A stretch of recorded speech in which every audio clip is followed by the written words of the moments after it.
Good morning children. आज हम हिंदी व्याकरण में पढ़ेंगे पाठ 3 मात्राएं और शब्द। तो प्यारे बच्चों, आज मैं आपको मात्रा और शब्द के विषय में बताऊंगी।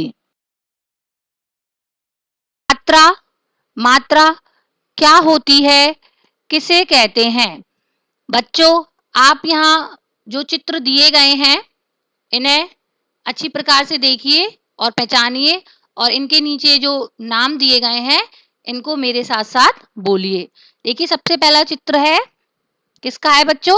आम का। तो यहाँ नीचे लिखा हुआ है आम, आम। इसके बाद चित्र है एक गुड़िया का।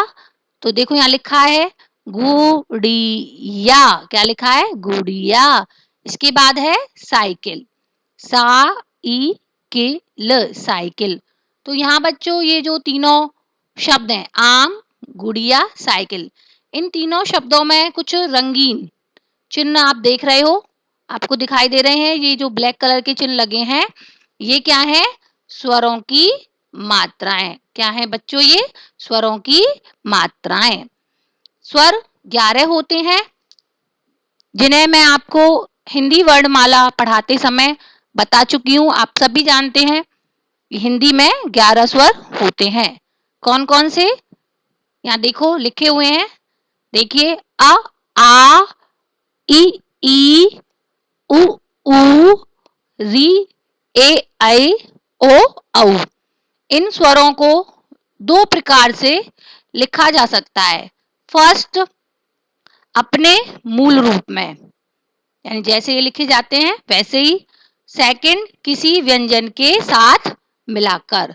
तो अपने मूल रूप में कैसे होते हैं? जैसे मैंने अभी आपको बताए थे ऊपर, अ, आ, ई, उ, री, ए, ऐ, ओ, औ। और किसी व्यंजन के साथ मिलाकर कैसे लिखते हैं बच्चों? जैसे देखिए म व्यंजन में जब हम प्लस करके आ लगाते हैं तो इसमें इस मूल रूप के स्थान पे आ की मात्रा आती है। ये जो खड़ी पाई आप देख रहे हो, ये आ की मात्रा है। तो माँ प्लस आ को मिलाकर क्या बनता है? माँ। का प्लस ई, इन दोनों वर्णों को मिला के क्या बनता है? की। और यहाँ देखो ये जो ई है, ह्रस्व ई, इसकी ये मात्रा लगी है, स्वर का चिन्ह है, इस ई स्वर का चिन्ह। और रा प्लस ओ को मिलाकर क्या बनता है? रो। इस प्रकार बच्चों व्यंजन के साथ मिलाकर ये स्वर लिखे जाते हैं। स्वरों को व्यंजनों के साथ लिखते समय स्वर पूरे नहीं लिखे जाते। जैसे बच्चों अभी आपने ऊपर देखा था कि जब व्यंजनों के साथ स्वर मिला रखे थे तो वो पूरे नहीं लिखे थे। कैसे लिखे थे? बल्कि इनके चिन्ह व्यंजनों के साथ लिखे जाते हैं। स्वरों का यह बदला रूप ही मात्रा कहलाता है। अर्थात जब बच्चों हम किसी व्यंजन में स्वर को मिलाते हैं तो वह स्वर उस व्यंजन के साथ पूरा नहीं लिखा जाता, बल्कि उसका चिन्ह, उसका निशान, यानी उसकी मात्रा उस व्यंजन में लग जाती है। और जो स्वर का बदला हुआ रूप होता है उसे क्या कहते हैं? मात्रा।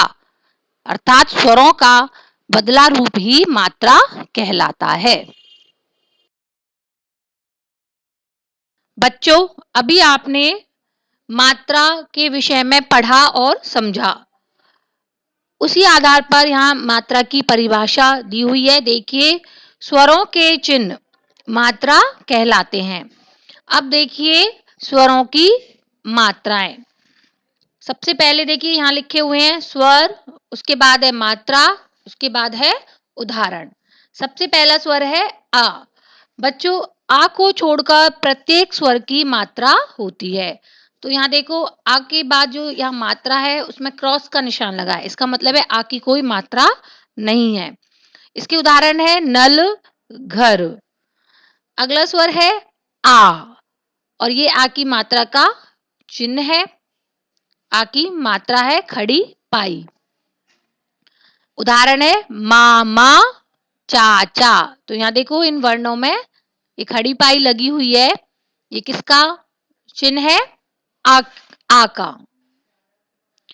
अब है ई, ह्रस्व ई, ये ह्रस्व ई की मात्रा है। उदाहरण मिल, खिल।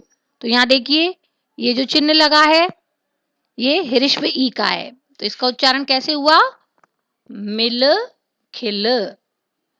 इसके बाद दीर्घ ई, और ये दीर्घ ई की मात्रा है, उसका चिन्ह है पीली शीशी। यहाँ देखिए इधर इनमें दीर्घ ई की मात्रा लगी हुई है। ऊ, ये ऊ की मात्रा है, उसका चिन्ह है गुण चुप। या ग और च, इन दोनों के नीचे देखिए हिरिश्व ऊ की मात्रा लगी है, उच्चारण क्या हुआ? गुण चुप। अब है दीर्घ ऊ, और ये दीर्घ ऊ की मात्रा है, इसका चिन्ह है फूल शूल। यहाँ फ में देखिए और श में दीर्घ ऊ की मात्रा लगी हुई है, क्या उच्चारण हुआ? फूल शूल। इसके बाद है री, ये री की मात्रा है, उसका चिन्ह है कृपा कृषक। ए, ये ए की मात्रा का चिन्ह है, ए की मात्रा है, उदाहरण केले मेला। यहाँ देखिए ऊपर के ले, का में ऊपर और ला में ऊपर ए की मात्रा है, उसका चिन्ह है। ऐसे इधर मा में ए की मात्रा लगी हुई है, उच्चारण क्या हुआ? केले मेला। इसके बाद है आई, ये आई की मात्रा का चिन्ह है, उदाहरण पैसा कैसा। इसके बाद है ओ, ये ओ की मात्रा का चिन्ह है, ओ की मात्रा है चोर मोर। यहाँ देखिए चा में ये ओ की मात्रा लगी हुई है, मा में ओ की मात्रा लगी हुई है, उच्चारण क्या हुआ? चोर मोर। इसके बाद अंतिम स्वर है यहाँ औ, औ की मात्रा है, ये जो आप चिन्ह देख रहे हो। इसके बाद है कौर गौर। यहाँ देखिए ये कै में औ की मात्रा लगी हुई है और गै में औ की मात्रा लगी है। इस प्रकार बच्चों आपको समझ में आया इन सभी स्वरों की मात्राएं कौन कौन सी होती हैं। आप भी इन सबका घर पर अभ्यास कीजिएगा और ये जो सारणी आप बनाई हुई है इसको अपनी कॉपी में बनाइएगा। ओके। शब्द। बच्चों अब हम जानेंगे शब्द के विषय में। भाषा अभिव्यक्ति का प्रमुख साधन है। बच्चों यह मैं आपको पहले भी बता चुकी हूँ कि भाषा क्या होती है। भाषा वह साधन है जिसके द्वारा हम अपने भावों तथा विचारों को एक दूसरे तक पहुंचाते हैं। भाषा की सबसे छोटी ध्वनि को वर्ण कहते हैं। वर्णों को मिलाने से वर्ण समूह बनते हैं, अर्थात एक या एक से अधिक वर्णों को व्यवस्थित क्रम में रखकर हम शब्दों की रचना कर सकते हैं। अब हम जानेंगे बच्चों शब्द की परिभाषा। देखिए पूरा अर्थ प्रकट करने वाले वर्ण या वर्ण समूह को शब्द कहते हैं, अर्थात वर्णों का ऐसा समूह जिससे पूरा पूरा अर्थ प्रकट हो शब्द कहलाता है। जैसे कमल कमल, सिपाही सिपाही, गमला गमला, किसान किसान आदि। यहाँ जो ये वर्ण समूह दिए हुए हैं कमल सिपाही गमला किसान, इन वर्ण समूहों का एक अर्थ निकलता है। अतः बच्चों ये सभी वर्ण समूह क्या है? एक शब्द। क्या है? शब्द। यदि इन्हीं वर्णों को सही क्रम में नहीं रखा जाए तो ये वर्ण समूह सार्थक शब्द नहीं कहलाएंगे। कहने का अर्थ है बच्चों जो ऊपर वर्ण समूह दिए हैं कमल सिपाही गमला किसान, अगर हम इनको आगे पीछे क्रम में रख दें तो ये सार्थक शब्द नहीं कहलाएंगे। जैसे मकल, पाहिसी, मगला, साकिन आदि। इन वर्ण समूहों को पढ़ने पर उनका कोई अर्थ, उनका कोई मतलब समझ में नहीं आता है। अतः ये जो वर्ण समूह है शब्द नहीं है। अतः शब्दों की रचना के लिए वर्णों का सही क्रम में होना आवश्यक है। वर्णों का सही क्रम में होना जरूरी है, तभी हम शब्दों की रचना कर सकते हैं। बच्चों आज आपने मात्रा और शब्द के विषय में पढ़ा। उम्मीद है आपको यह चैप्टर समझ में आ गया होगा। यहाँ आपके अभ्यास के लिए कुछ प्रश्न दिए हैं जिन्हें आपको अच्छी प्रकार से समझकर अपनी कॉपी में करना है। फर्स्ट, मात्रा किसे कहते हैं? स्वर व उनके चिन्हों यानी मात्रा को उदाहरण सहित सारणी बनाकर लिखिए। यानी इसमें बच्चों आपको मात्रा की परिभाषा लिखनी है और जैसे आपने आगे सारणी देखी थी उसी प्रकार स्वर व उनके चिन्हों को उदाहरण सहित लिखते हुए सारणी बनानी है। सेकंड, शब्द की परिभाषा उदाहरण सहित लिखिए। थर्ड, सही उत्तर पर सही का निशान लगाइए। इसमें बच्चों व्यंजन के साथ स्वर मिलाकर लिखे गए हैं। तो आपको जो 3 ऑप्शन दिए गए हैं यहाँ पर उनमें से सही उत्तर देखकर चुनकर उस पर सही का निशान लगाना है। एक यहाँ उदाहरण के रूप में करके दिखाया गया है। देखिए, फर्स्ट न प्लस आ, तो इन दोनों वर्णों को जोड़ने पर क्या बनता है? न, ना, नो। तो यहाँ न में आ स्वर मिला है तो क्या बनेगा? ना। तो ना पर सही का निशान लगा हुआ है, आप देख रहे हो।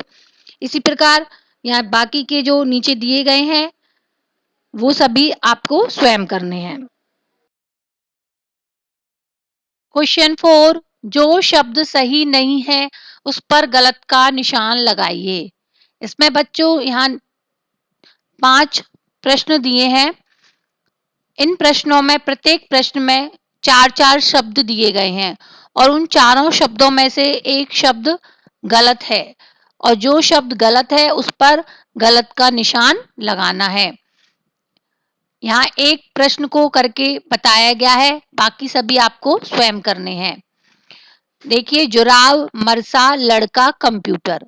इन चारों शब्दों में से जो मरसा शब्द है उसका कोई मीनिंग नहीं है, कोई अर्थ नहीं है, इसलिए यह शब्द रॉन्ग है और यहाँ उस पर गलत का निशान लगाया गया है, आप देख रहे हो। इसी प्रकार आपको करने हैं।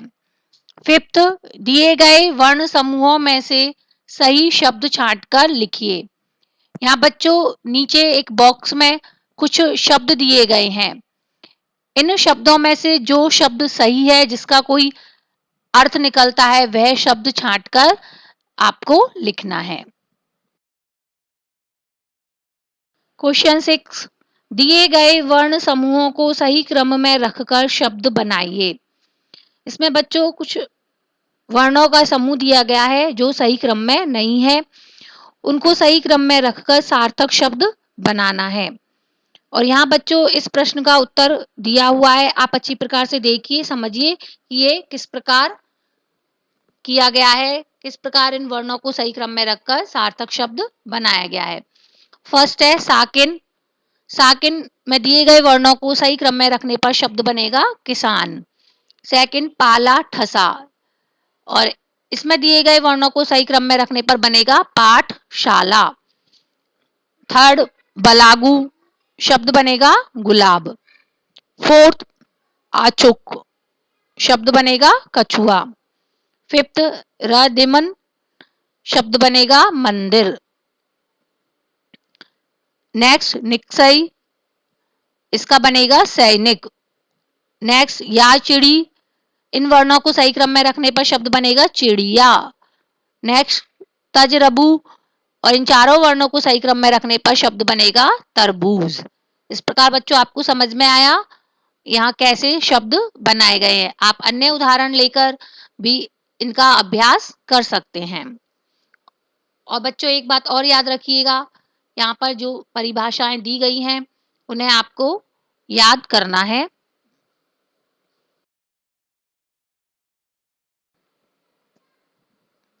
धन्यवाद। आपका दिन शुभ हो।